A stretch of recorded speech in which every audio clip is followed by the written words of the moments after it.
This is part 3 of Who Was Walt Disney? We are on chapter 8, Snow White. Walt Disney was always looking for the next big idea. He was always pushing the boundaries of what could be done in cartoon. He and his artists perfected sound and color. Walt didn't stop there. In 1933, he decided to make a full-length animated film. Up until then, cartoons were short. They lasted only a few minutes. In theaters, they were shown before a full-length movie. Yet Walt knew that kids would sit watching hours of different Mickey cartoons. So why wouldn't they sit through one long animated movie if it was good enough? Besides being short, cartoons were always full of slapstick gags. A full-length animated movie, however, needed more than humor. Walt had to have a story with romance and drama and excitement. The famous fairy tale Snow White had all that. It was the story Walt picked. It took years to create Snow White and the Seven Dwarfs. More than 250,000 drawings were done for the 83-minute movie. Walt was in charge of every step of the production. At meetings, he acted out scenes for his animation team. The artist copied Walt's expressions and movements from their drawings. He wanted each character to seem as real as a live actor. Yes, there would be funny scenes, but there would also be parts where people would cry or hold their breath in fear. The backgrounds were important too. They could not look flat and two-dimensional. For example, the house of the Seven Dwarfs had to look as if it were solid and in real space. A special multi-plane camera also helped make everything look three-dimensional. Disney artists spent more than 3 years making Snow White. One spent almost a year drawing a funny scene of the dwarves eating soup, and it didn't even end up in the movie. Roy had one of the hardest jobs. He had to come up with the money to make Snow White. The studio borrowed more than $1.5 million. This was an incredible sum of money for a cartoon. And what if the film flopped? How would the studio pay it back?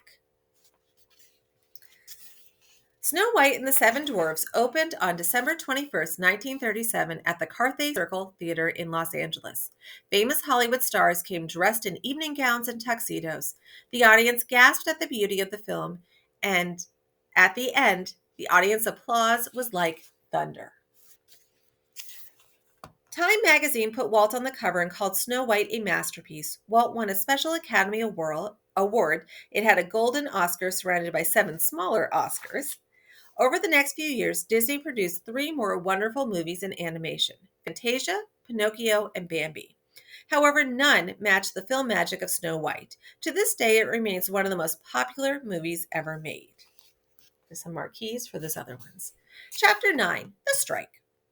Snow White made so much money that Roy and Walt bought 51 acres of land for a new studio in Burbank, California. In 1940, everyone moved into the complex. This company was now a big business. There were hundreds of employees. The animators worked in one building, and inkers, painters, and special effect artists worked in others. Walt thought that his employees would be happy to leave their old, cramped spaces and work in modern, air-conditioned buildings. But he was wrong. In the old days, all the Disney employees worked closely together and felt like family. Now they were separated from each other. People rarely saw Walt. There were complaints that the studio felt like a big factory. On top of that, once again, the studio was having money trouble. A lot of money came from selling Disney cartoons to theaters in countries all over Europe. But since 1939, this was World War II, had been raging in Europe. The market for Disney films there dried up, so Roy had to cut wages, and this made employees angry.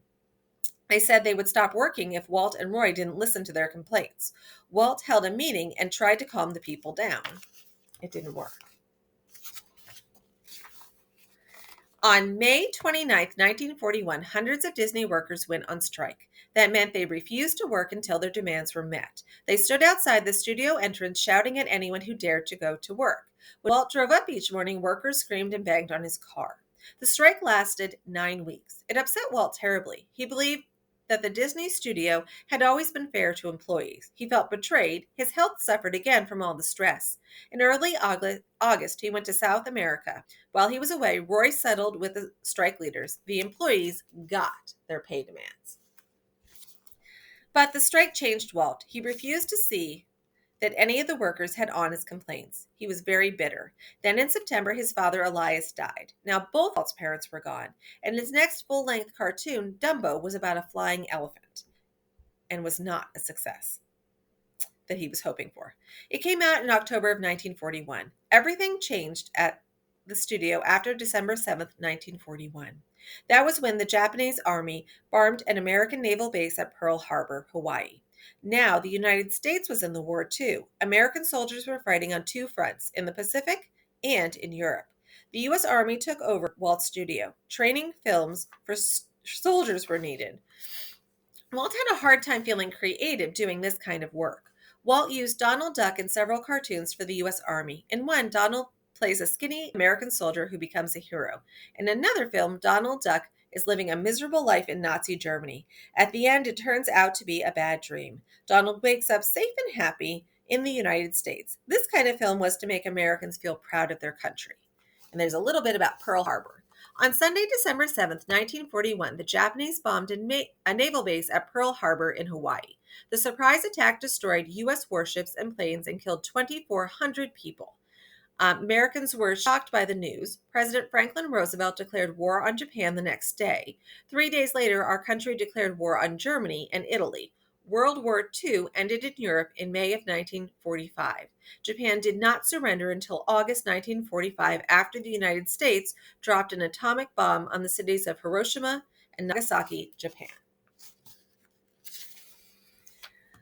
The war ended in 1945. Walt could now go back to making his own movies. Several live-action adventure movies came out, but audiences didn't like Treasure Island, Swiss Family Robinson, or 20,000 Leagues Under the Sea as much as they liked Snow White.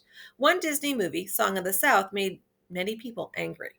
The main character is an old African-American man named Uncle Remus who lives on a southern plantation. The NAACP, an early civil rights organization, felt the movie made the lives of slaves seem happy, even though the film was set after the Civil War had ended.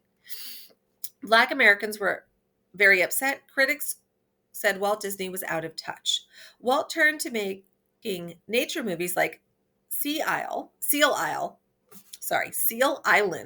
stories that filmed real animals but had a made-up story.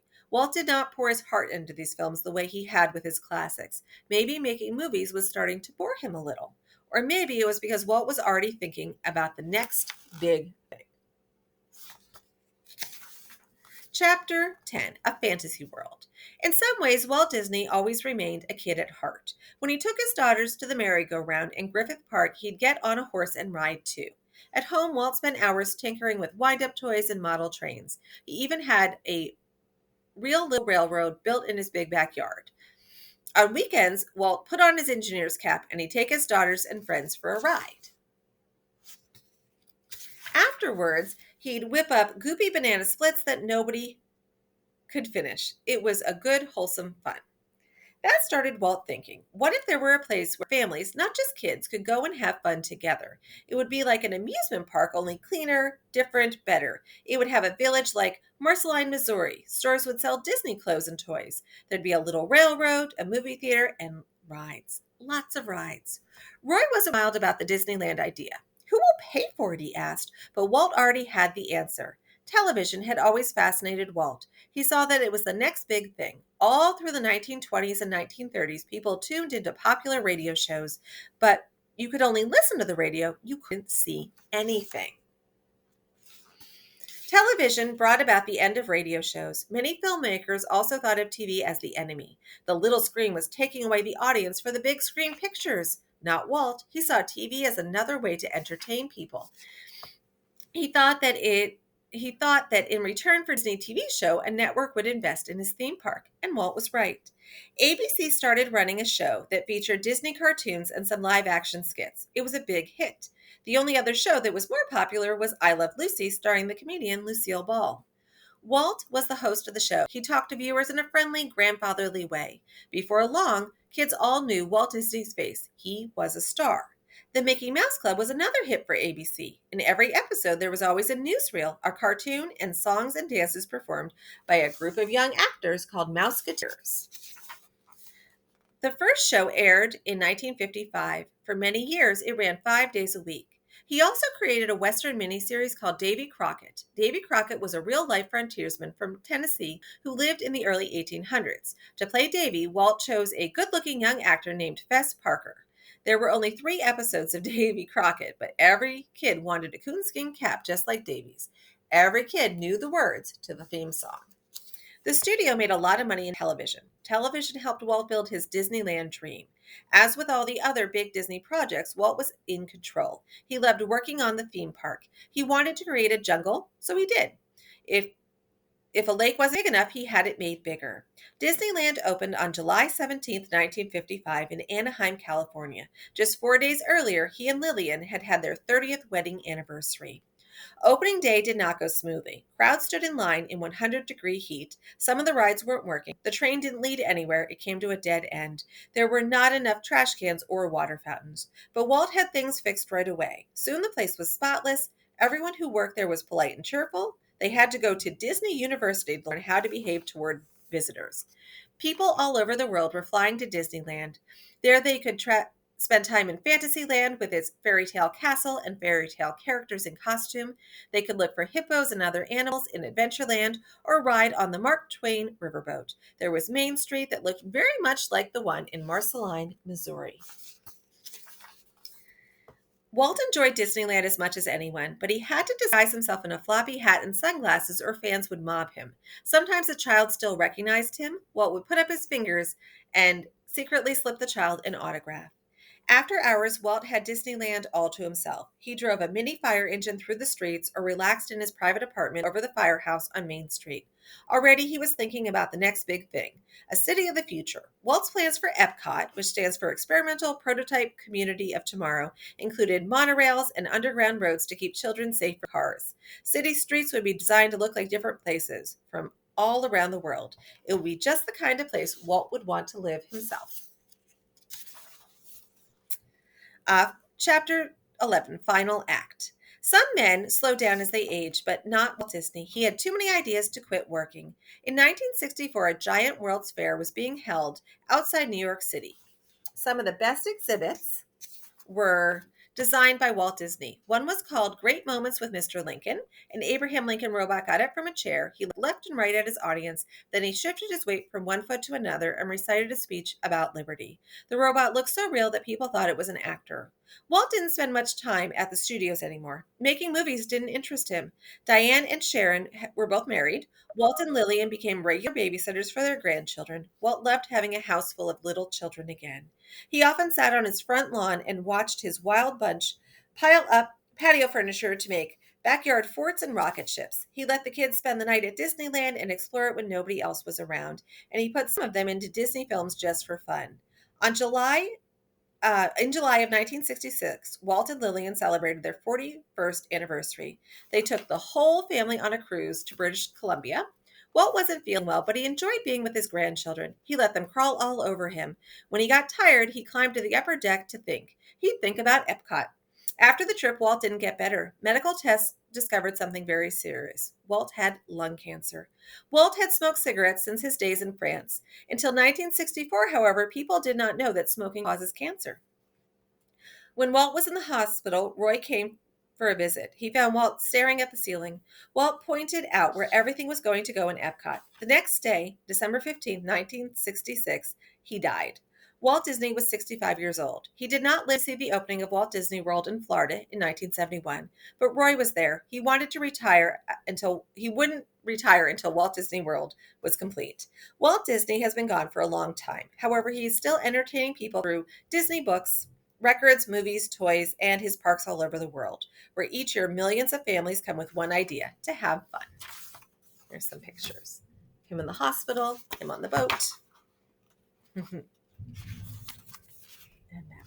So that was Who is Walt Disney? And there's a timeline in the back. So if you have the book, you can look at his timeline and the bibliography to see if you want to learn more about Walt.